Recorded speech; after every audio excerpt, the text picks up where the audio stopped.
There is a space between stimulus and response. And in that space is all your power.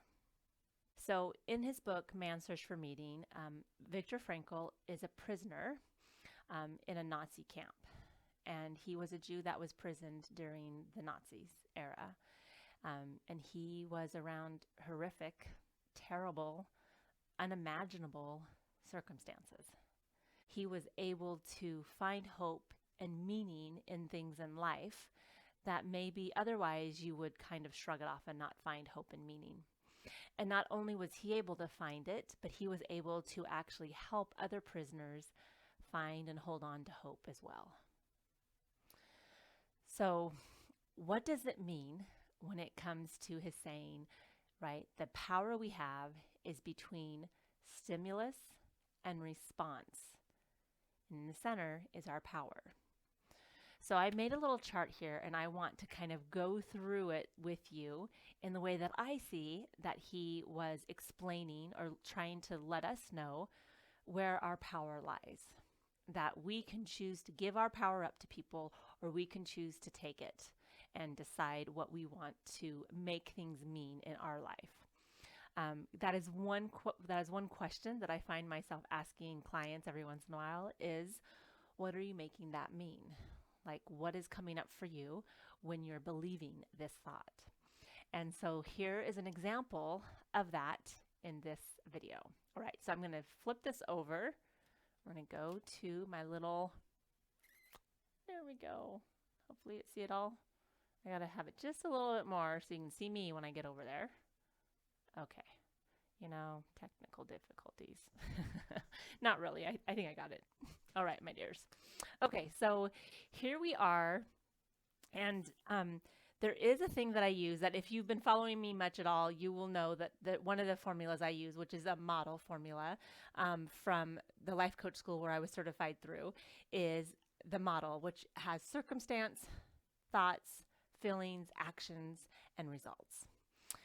So here I put in the words that Dr. Frankl was using. Between stimulus and response lies your power. So we got SPR. So instead of CTF, which would be the model, we got SPR. So this is our stimulus. This is what stimulated us, right? Or what we chose to stimulate. This is what happened. This is our power that we have, which is in our thoughts of how we view what we're making that mean.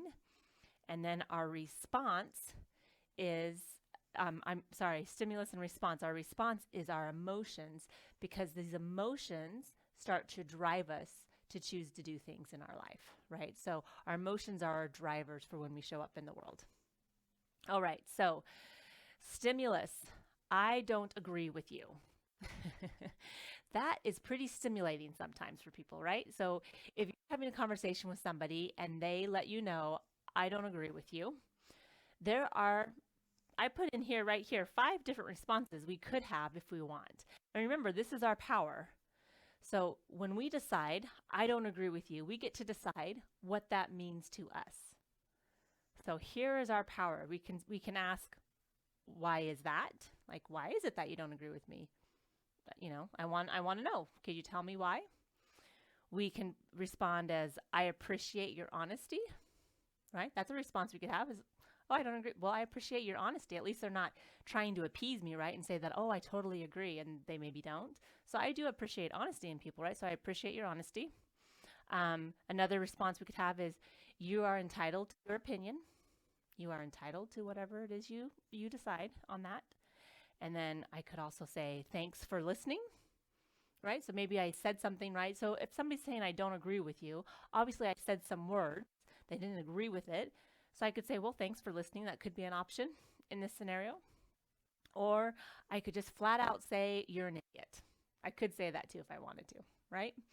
So here are my power. This is my power right here. And these are my thoughts that I have from the stimulus, from the circumstance that was offered to me.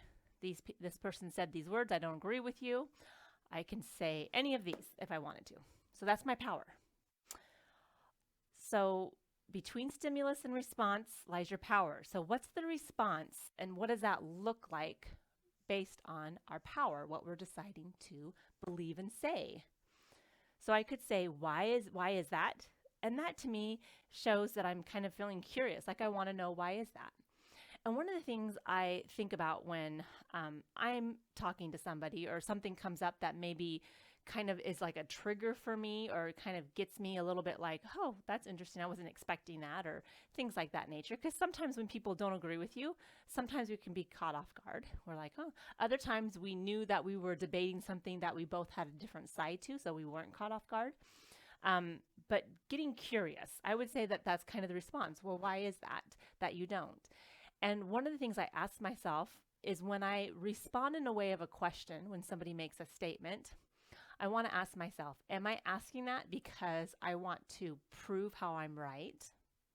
I'm trying to prove that I'm right because I want them to say some things, right? Or am I genuinely curious about how they see it? What's their point of view?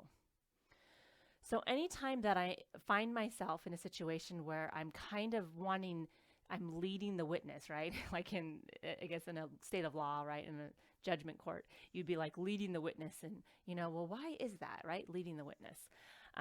So when it comes to curiosity, kind of question that own curiosity. Am I doing it because I truly want to know, I want to understand their point of view, or am I doing it because I want to prove something to them?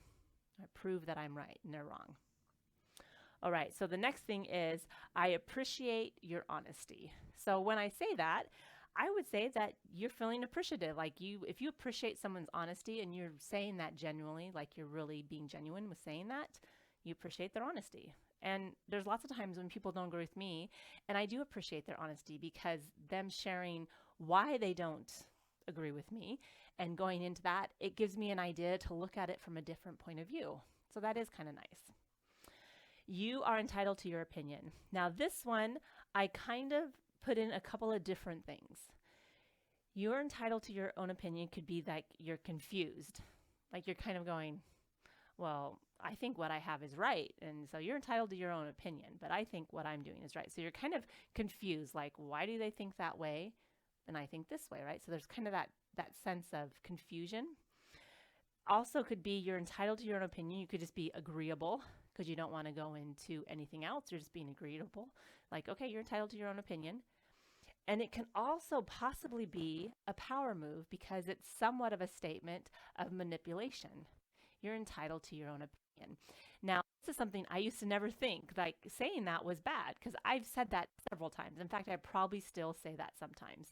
I'll tell people you're entitled to their own opinion. And when I step back and I think about myself in that situation, I'm like, I think I was saying that because I thought my idea was better and whatever they were saying, whatever. Like I wasn't actually being present with them. It was pooing them off. Like I don't, you're not of value, you're not of worth. And to me, that is a sign for myself to see why is that bothering me? Why am I choosing to go down that road instead?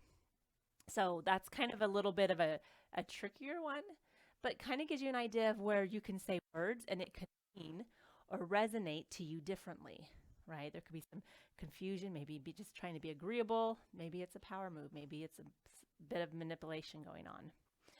Thanks for listening. That could also be manipulative too. We could possibly, I don't know, that could be true. But to me, like when I wrote this, I thought, thanks for listening. Like, no, thank you for listening to what I had to say and genuinely mean that. So I would say that that's being grateful. Anytime you're saying thank you for listening, thank you for your time, thank you for, hearing me out. Anytime you're doing that kind of thanks, to me, that's grateful. You're usually feeling grateful because that's what you're saying. You're going to feel that. And then here's the last one. This is one that, right, if somebody says something that they don't agree and we say, you're an idiot, this is kind of how I look at this. You might be trying to be argumentative. In other words, that you're trying to get a rise out of them by telling them that they're an idiot. You're not really, now you've switched to something else because you're not focused on maybe what you're talking about. Now you're just declaring that they're an idiot. And anytime you do that, is also kind of a flag for us to say, okay, why am I saying that to them? Why would I tell them that they're an idiot? Why would I want to be argumentative with them? And what is it in it for me? How do I think that my ideas are so much better than theirs? Why would it matter if my ideas matter to them or not? So again, when we say like something like you're an idiot after that, we're really just trying to be argumentative. That's kind of like our response for that is argumentative. Okay, so in a nutshell, when it comes to this, we have our stimulus and our response. Our response is going to fuel the action we're going to take based on this feeling we have. And then our power is the thought we choose to have in any given situation. So a stimulus happens, a situation occurs, a circumstance is right in front of us. Our response to it is 100% up to us. It is always in our control. And the more that I see it like played out like this, and after reading, Dr. Frankl's book, Man's Search for Meaning, and understanding this, it really shows me how much power we sometimes give away. Because if somebody says words and we make it mean that something's wrong and we tell them that they're an idiot or you're entitled to your own opinion and we're just doing it sarcastically, if we're saying those types of things, we now given them our power. We've given it up to them as though what they have to say means more than what we decide in our life. But if we can stop and get curious, or if we can stop and just appreciate what they had to say or be grateful for the time that they listened, and we can look at it that way, we actually start to connect deeper with people within our lives. And that, my friends, is man's search for meaning. There is meaning in all things in our lives. And when we start to view that and see that as though that's an opportunity for us to grow as an individual, we can stop and pause and think of that pause between stimulus and response. And that pause is our power. The thoughts we choose put us in a direction that we're going to be going in our lives. All right, my friends, if you enjoy this content, please share it with other people. Let them know about Action to Awareness here. Me, Angela Dryden, certified life coach, and I would love to have them make a comment, or for you to make a comment if there's something or a question that you might have. Please make sure to reach out to me. All right, my friends, until next time, have a beautiful day, and we'll talk to you soon. Bye.